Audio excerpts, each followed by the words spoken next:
Madame, Messieurs, bonsoir. Bienvenue dans cette rétro consacrée à toutes les activités du Sénat courant l'année 2023. Nous allons démarrer avec la cérémonie de présentation des vœux au président du Sénat en janvier 2023. À cette occasion, les sénateurs avaient reçu des orientations pour toute l'année 2023.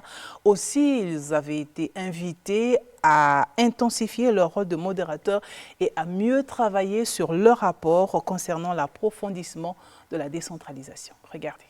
Dès le début de l'année 2023, le président du Sénat, Pierre Ngolo, à l'occasion de la cérémonie de présentation de vœux, plantait le décor. Les sénateurs ont été invités à travailler, à élever leur apport dans l'approfondissement de la décentralisation, du travail parlementaire à poursuivre et à intensifier leur rôle de modérateur de la nation. Vénérables sénateurs et chers collègues, très chers collaborateurs, nous amorçons le dernier virage de la 3e législature. Cette séquence de la vie de notre institution se sera particulièrement singularisée par l'effort de modernisation de la Chambre haute, qu'il s'agisse du cadre et des moyens de travail que de l'administration du Sénat, avec surtout la mise en place de la fonction publique parlementaire. Nous devons cependant travailler à élever notre apport, notamment dans l'approfondissement de la décentralisation qui exige un suivi permanent du transfert des compétences aux collectivités locales ainsi que des crédits y afférents. Vénérables sénateurs et chers collègues, très chers collaborateurs, mesdames, messieurs, une année nouvelle commence. Nous sommes donc dans les starting blocks pour un nouveau départ. Le travail parlementaire est à poursuivre sans atermoiement. Le contrôle de l'action gouvernementale par le déploiement des rapporteurs spéciaux et d'autres moyens, l'intensification de notre rôle de modérateur et de conseil de la nation nécessite une exécution optimale. 2023 a été une année riche en diplomatie parlementaire à la Haute Chambre. Le séjour de travail du président du Sénat à Moscou en Russie, à l'occasion de la 2e conférence internationale Russie-Afrique qui s'est tenue du 19 au 20 mars, en est une illustration parfaite. À Moscou, Pierre Ngolo a mis en avant les bonnes relations de coopération qui lient le Congo et la Russie. Mobilisés sur la voie de la réalisation des aspirations profondes de nos peuples, nous devons nous préoccuper de rechercher, sans nous lasser un seul instant, à créer et à entretenir les conditions permissives des avancées sociales. Les peuples qui nous font confiance et nous délèguent de penser et d'agir en leur lieu et place attendent de nous, parlementaires, que nous travaillions à leur assurer le confort et la sécurité. Cela nous confère le statut de faiseurs et de défenseurs de la paix. En République du Congo, nous sommes préoccupés par la montée des tensions à travers le monde qui semble réveiller les vieux démons de la guerre froide.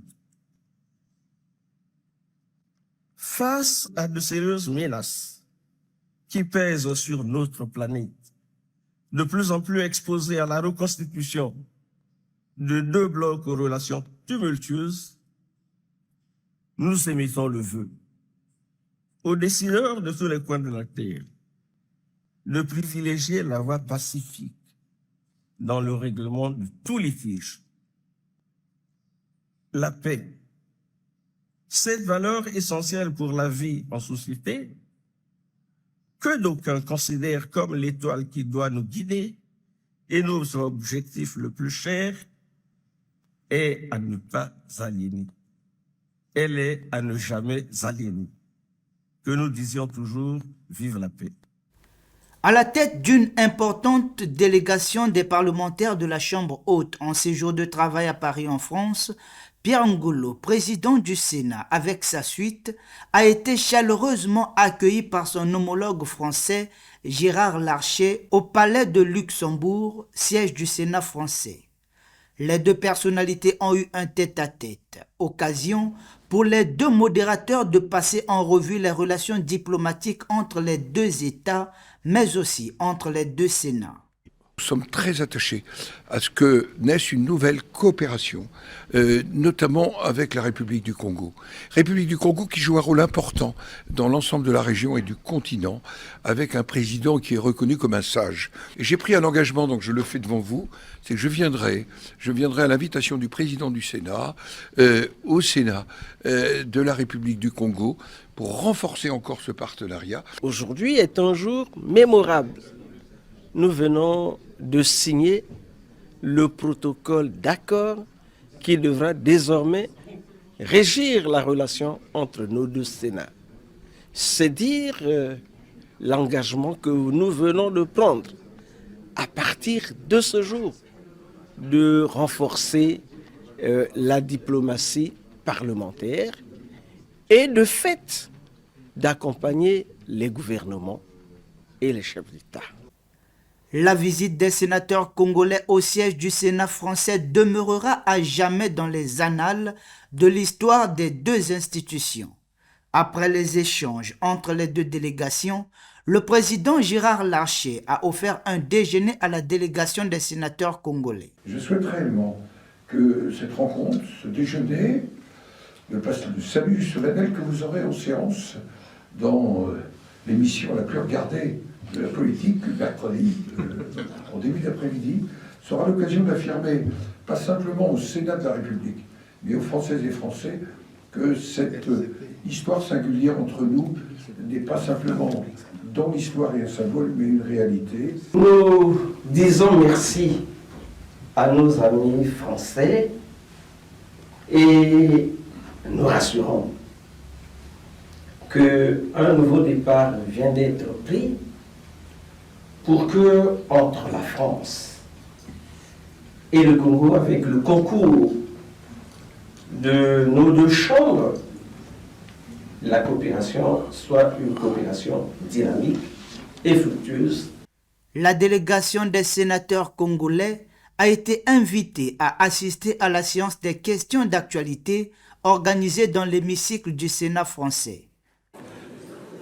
Chers collègues, Madame la Première ministre, Mesdames et Messieurs les ministres, j'ai le plaisir de saluer dans la tribune d'honneur une délégation de 5 sénateurs conduite par Pierre Ngolo, président du Sénat de la République du Congo. Nous venons d'avoir un entretien particulièrement dense avec le président Ngolo et sa délégation sur nos relations bilatérales, mais aussi sur les récentes évolutions en Afrique. Nous avons signé un protocole de coopération parlementaire qui contribuera à enrichir les liens entre nos assemblées dans les prochaines années, en particulier sur le volet de la décentralisation et des relations de l'État avec les collectivités locales qui intéressent particulièrement nos partenaires congolais. Le Sénat français entretient de longue date d'excellentes relations avec le Sénat de la République du Congo. Ces rapports de confiance et d'amitié sont à l'image du partenariat étroit qui unit nos deux pays. Permettez-moi, mes chers collègues, de souhaiter en votre nom à tous, à nos homologues du Sénat congolais, la plus cordiale bienvenue, ainsi qu'un excellent et fructueux séjour.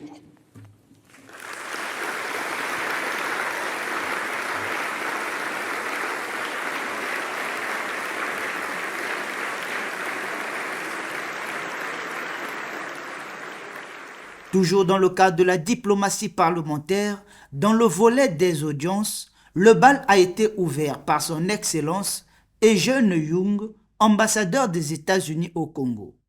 Le chef de la délégation de l'Union européenne au Congo, Giacomo Durasso, lors de son entretien avec le président du Sénat, a annoncé à Pierre Ngolo l'arrivée à Brazzaville d'une forte délégation du Conseil européen.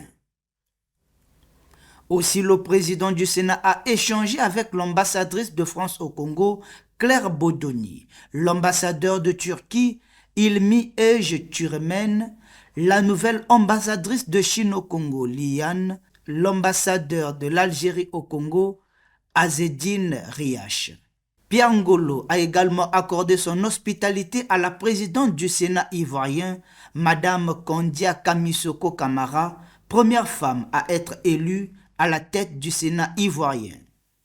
Dans sa mission de contrôler l'action gouvernementale, le Sénat a organisé courant 2023 plusieurs séances des questions orales avec débat au gouvernement. Et à ces différentes sessions orales, la délégation gouvernementale a été conduite par le chef du gouvernement, Anatole Kolini Makosso. Ces questions orales ont porté sur, entre autres, les violences en milieu scolaire, les érosions à Brazzaville, la ZLECAf, la zone de libre-échange continentale africaine, les questions liées à l'eau et à l'électricité très fondamentales pour les populations, le drame d'Ornano, aussi sur la décentralisation. Conformément à la Constitution, le Sénat avait tenu le 1er février sa 17e session ordinaire administrative. Au rôle de cette session, 28 affaires. Dans son discours d'ouverture, Pierre Ngolo a exhorté les sénateurs à la recherche de l'excellence dans l'accomplissement de leurs devoirs républicains. L'intercession entre la 16e session ordinaire budgétaire et la 17e session ordinaire administrative qui s'ouvre présentement nous a bien préparés à entamer l'année avec plus de vigueur, avec davantage d'inspiration et de lucidité. N'est-ce pas peu dire que d'affirmer la singularité de cette année pour les sénateurs qui vont devoir, dans le strict respect des délais constitutionnels, remettre en jeu leur mandat. La circonstance nous astreint à la recherche de plus en plus de l'excellence dans l'accomplissement du devoir républicain. Jusqu'au bout, notre ligne doit rester celle d'un bon jaugeage et d'une meilleure exploitation du pool national en vue d'une part d'un contrôle qui gagne en efficacité et d'autre part d'une action de conseil et de modération qui sous-tendent solidement la paix sociale et la cohésion nationale. Pendant cette période, le Sénat s'est vu être démembré avec la disparition du vénérable Serge Kintoula et d'Alphonse Boudoneza, deuxième vice-président du Sénat. Ce qui a conduit les sénateurs à élire le vénérable Gabriel Ondongo au poste de deuxième vice-président du bureau du Sénat. Ce, dans le strict respect du règlement intérieur. Au cours de cette session, il s'est tenu la séance de questions orales avec débat au gouvernement. Conduite par le Premier ministre Anatole Kolini Makosso, l'équipe gouvernementale a répondu aux préoccupations des 9 sénateurs. Des préoccupations basées sur des sujets liés à la vie sociale des Congolais. Au terme des 70 jours de travaux, 20 affaires ont été examinées et traitées, au nombre desquelles la création de l'Institut des hautes études maritimes et fluviales, la création du Centre d'excellence d'Oyo pour les énergies renouvelables, la création du Centre africain de recherche en intelligence artificielle. Clôturant la dite session, le président du Sénat, Pierre Ngolo, a félicité les sénateurs pour la constance dans le travail.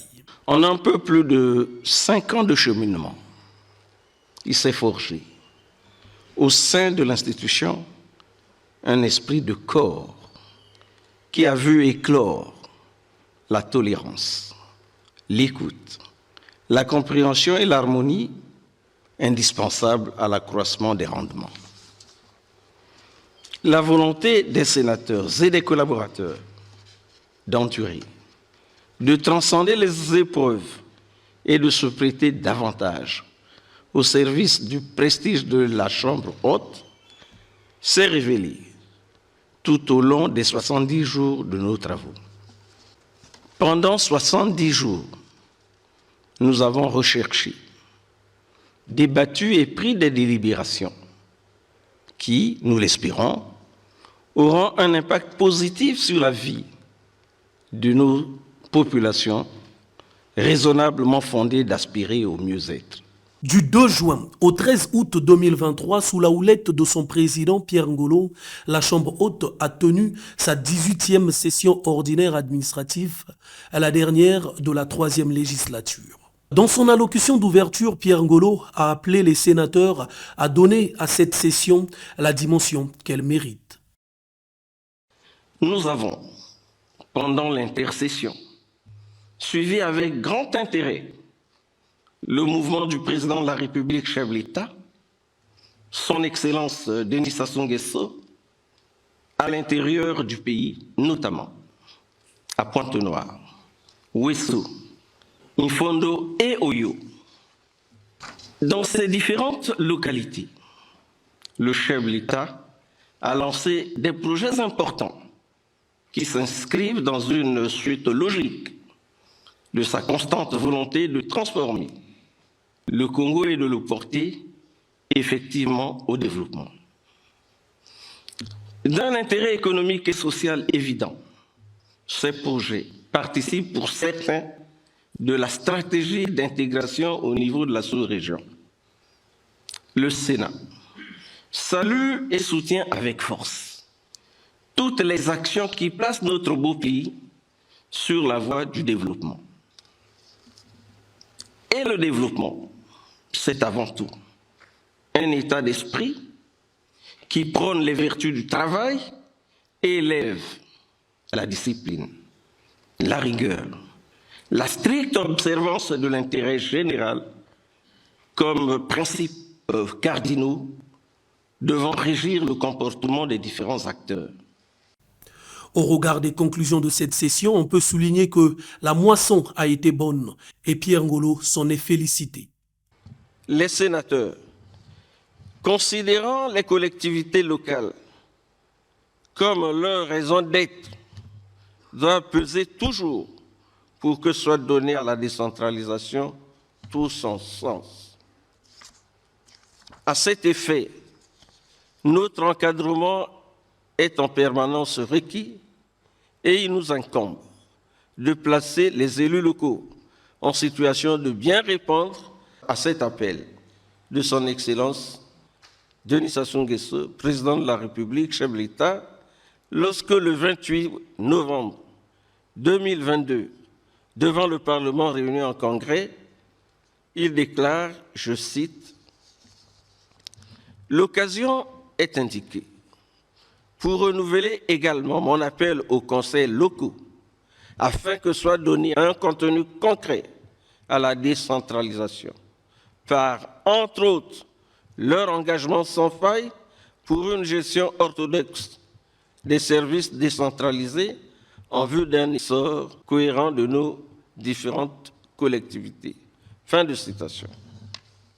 Si on peut reconnaître que dans l'histoire du Sénat, la 3e législature a bien été pour quelque chose dans le confort de son audience, notre pari doit être que la 4e législature apporte bien plus afin que la Chambre haute gagne davantage en notoriété, en prestige et en apport dans le combat pour l'émergence et le développement de notre pays. En marge des travaux des sessions, le Sénat, sous la conduite de son président Pierre Ngolo, dans son rôle de modérateur de la nation, a eu une séance de travail avec le collectif des anciens présidents des conseils départementaux et municipaux. Au menu des échanges, les arriérés de salaire des membres de ce collectif qui s'élèvent de 35 à 56 mois pour certains. Attentifs aux préoccupations des collectivités locales dont ils sont l'émanation, les sénateurs ont pris bonne note et le président du Sénat a promis suivre ce dossier avec beaucoup d'attention. Le président du Sénat a également reçu le collectif des conseillers municipaux et départementaux du Congo.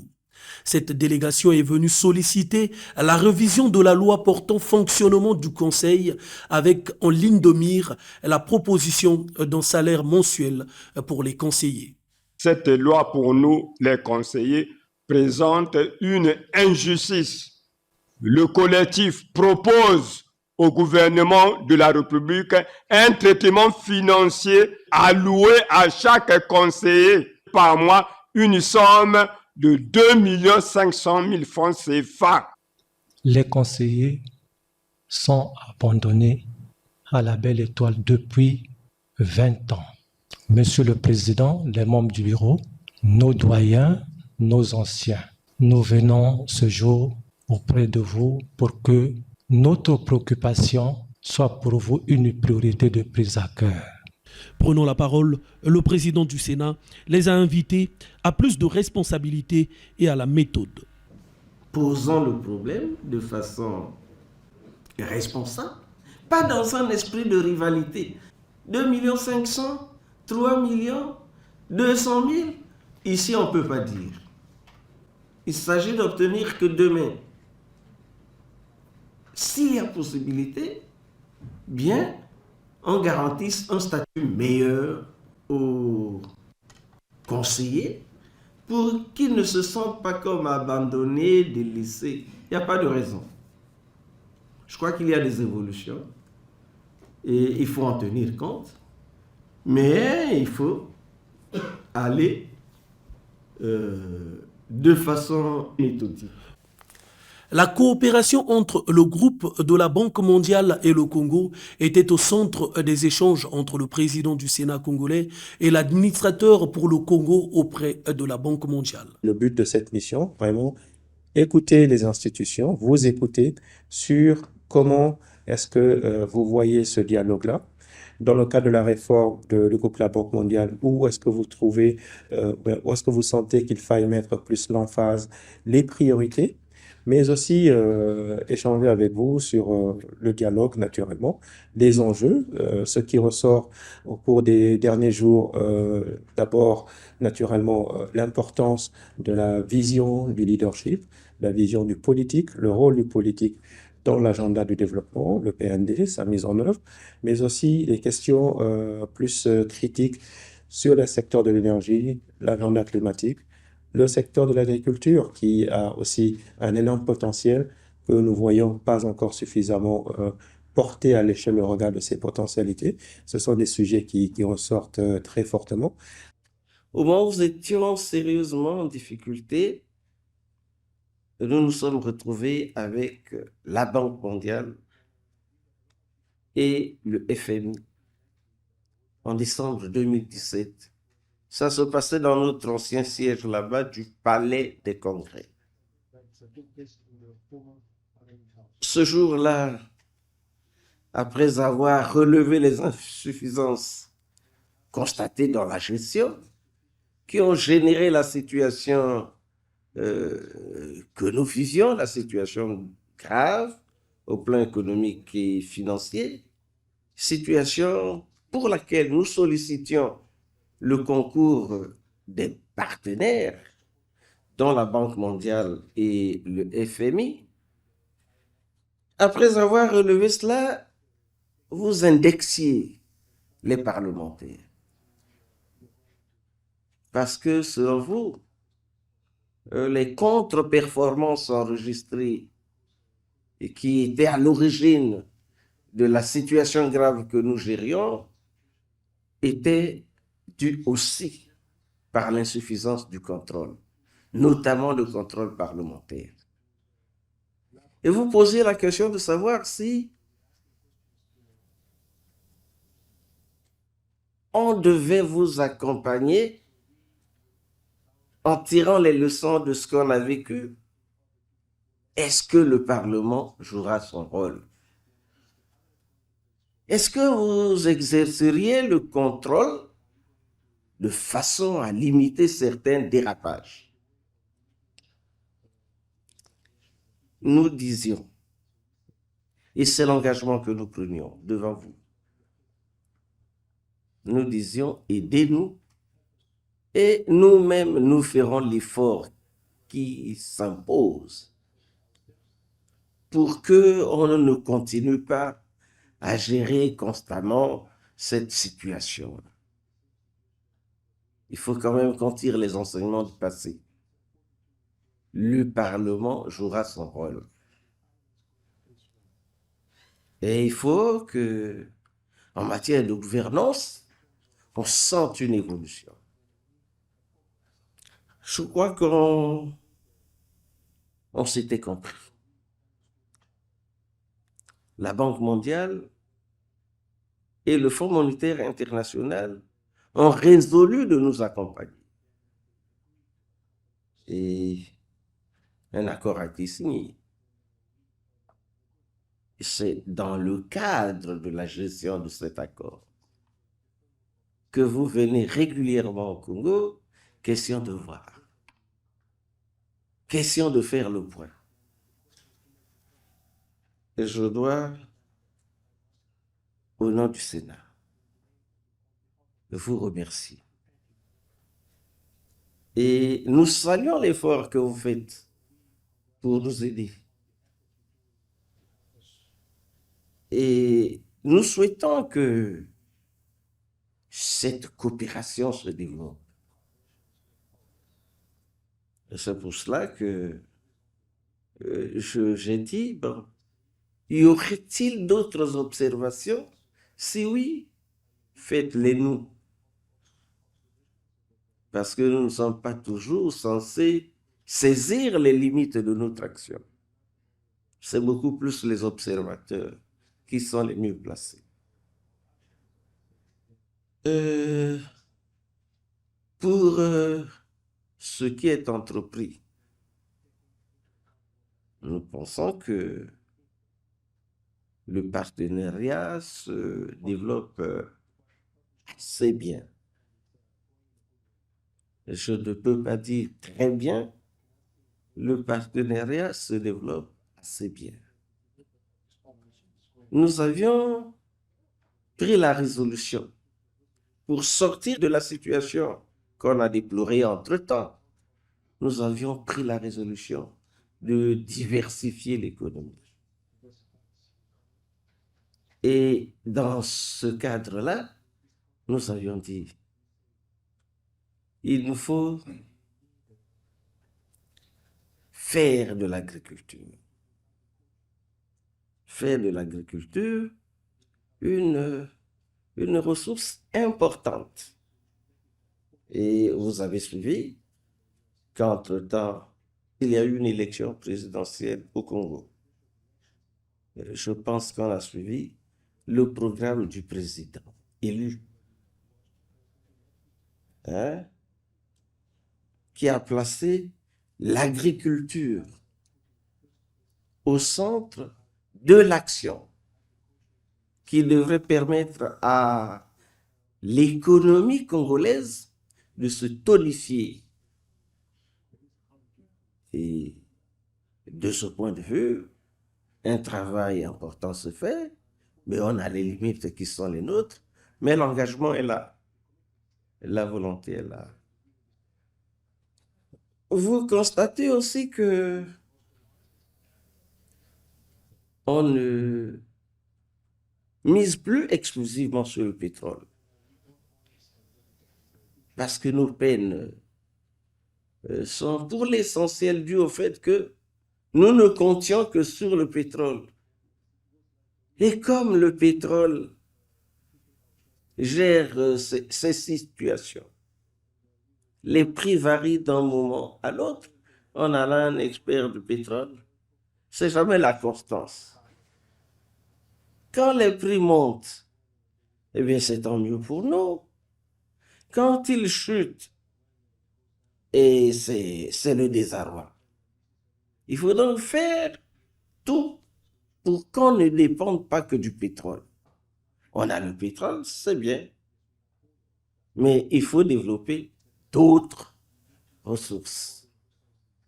Par exemple, le secteur minier est un secteur sur lequel aujourd'hui nous misons beaucoup. La tendance est à le porter, ce secteur, à le porter très haut. Des contrats sont signés qui devraient permettre que d'ici là, la production des mines, solides ou non, connaissent un véritable bond. En ce qui concerne la principale ressource, qui dit pétrole, dit aussi gaz. Vous voyez ce que nous sommes en train de faire pour aujourd'hui exploiter le gaz.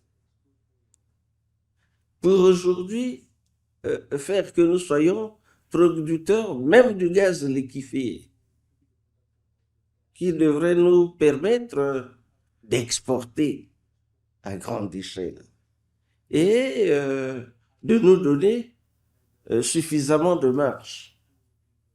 Donc, il y a ces efforts qui se font, qui n'ont pas encore atteint la vitesse de croisière. Et je ne vais pas multiplier les exemples parce qu'ils sont nombreux.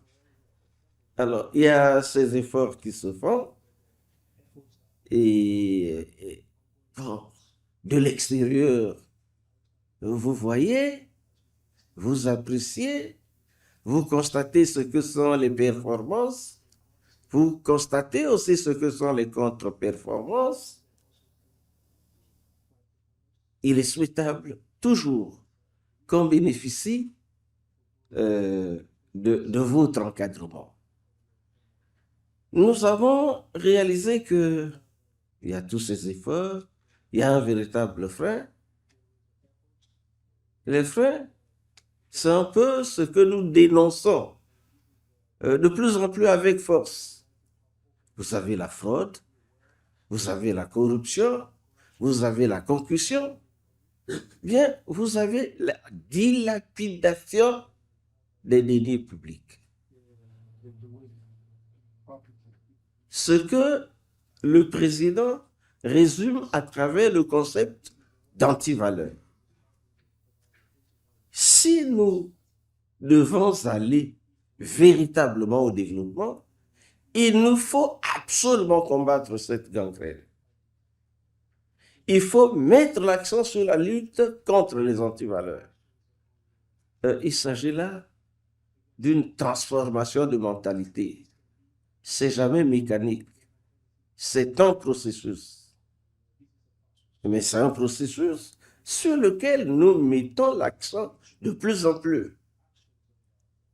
Il est toujours souhaité que dans le cadre de ces actions, on bénéficie aussi de l'appui, de l'encadrement des autres qui ont certainement accumulé plus d'expérience. Donc ici, je pense que votre apport est surtout attendu. L'année 2023 a également été marquée par l'organisation des élections sénatoriales scrutin d'août 2023. Pierre Ngolo a été réélu à la tête du Sénat pour un nouveau mandat de 6 ans. Aussi, depuis l'avènement de la démocratie au Congo, jamais les élections sénatoriales n'avaient connu autant d'engouement comme le scrutin de 2023.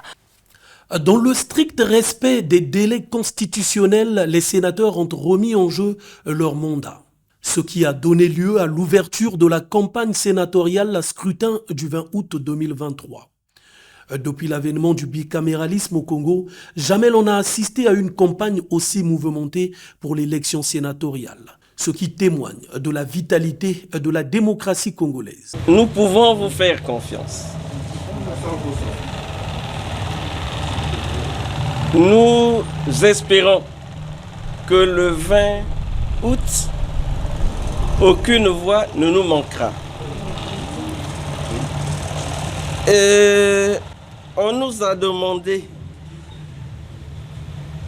de développer la collaboration avec les conseillers. Ce message n'est pas que le message des conseillers de Mungali. C'est un message de l'ensemble des conseillers sur toute l'étendue du territoire national. Parce qu'il est arrivé qu'on reproche aux sénateurs